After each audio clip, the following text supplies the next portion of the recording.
Assalamualaikum warahmatullahi wabarakatuh. Jadi, di sini saya Muhammad Lazuardi Firdaus, akan melakukan presentasi tentang tugas penilaian evaluasi CLO 1, di mana, di sini saya akan menjelaskan tentang definisi apa itu manajemen proyek, bagaimana karakteristiknya, bagaimana organisasinya, dan yang terakhir bagaimana, proses dari manajemen proyek itu sendiri. Oke, langsung aja. Yang pertama, yaitu tentang definisi dari manajemen proyek TIK. Jadi, dari kata dasarnya sendiri yaitu proyek.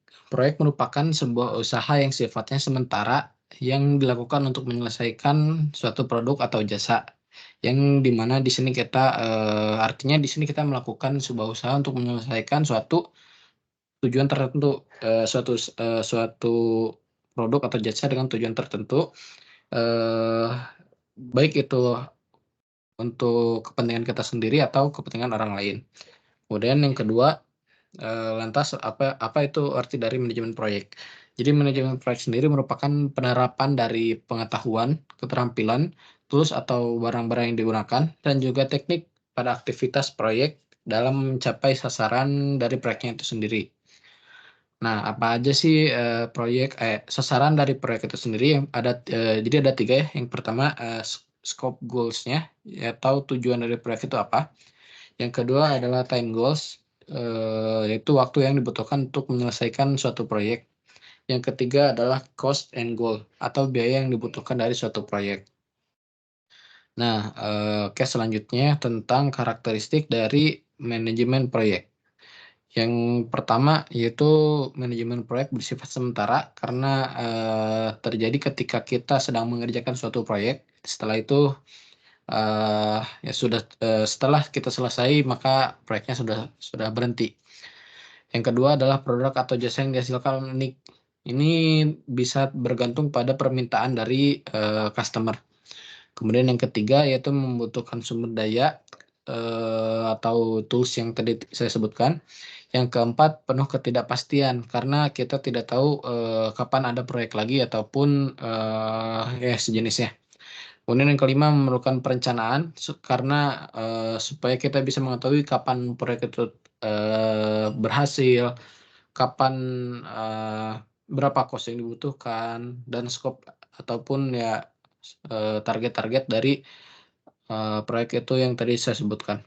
Oke, yang keenam yaitu mempunyai target yang harus bisa dicapai, seperti yang saya sebutkan juga, kita harus punya scope, apa sih yang akan kita buat. Yang ketujuh yaitu sumber daya kita miliki terbatas, karena untuk proyek sendiri kita bergantung pada tim yang di mana yang jelas sumber dayanya terbatas. Kemudian, yang terakhir melibatkan tugas yang tidak rutin, karena, tidak semua proyek memiliki, tuntutan yang sama. Jadi, biasanya ketika kita mengganti proyek, maka, kebiasaan-kebiasaan atau tugas-tugas yang kita jalani itu tidaklah sama.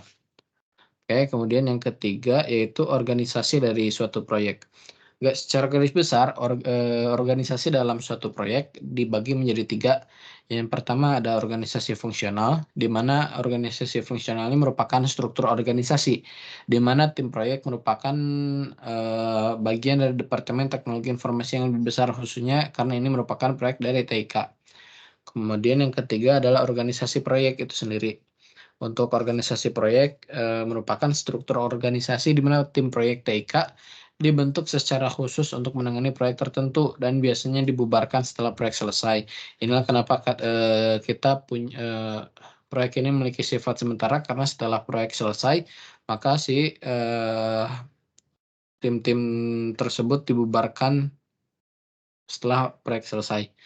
Yang kemudian yang ketiga, organisasi matriks.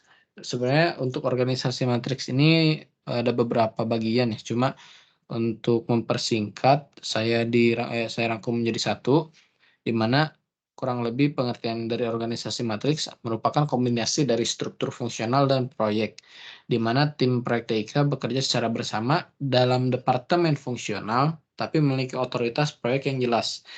Artinya setiap individu di dalam proyek itu, eee bekerja sama antara departemen fungsional dan tim proyeknya itu sendiri. Oke, kemudian yang terakhir yaitu proses, di mana untuk proses sendiri terdapat 5 proses. Yang pertama yaitu proses inisialisasi, yaitu proses yang dilakukan untuk memberikan gambaran global terhadap suatu proyek. Ya, tahap ini biasanya dilakukan di awal-awal pengerjaan proyek. Kemudian yang kedua, proyek perencanaan. Proyek perencanaan merupakan deskripsi detail dari definisi proyek yang sudah dibuat pada proses inisiasi yang tadi dilakukan di awal. Kemudian yang ketiga adalah proses eksekusi, di mana proses eksekusi ini merupakan tindak lanjut dari proses perencanaan yang sudah didokumentasikan dan juga direncanakan. Kemudian yang keempat merupakan proses pengawasan dan pengontrolan, di mana proses ini merupakan proses mengontrol setiap langkah pelaksanaan proyek apakah sudah sesuai dengan yang telah ditentukan apa belum, sesuai dengan proses perencanaan juga.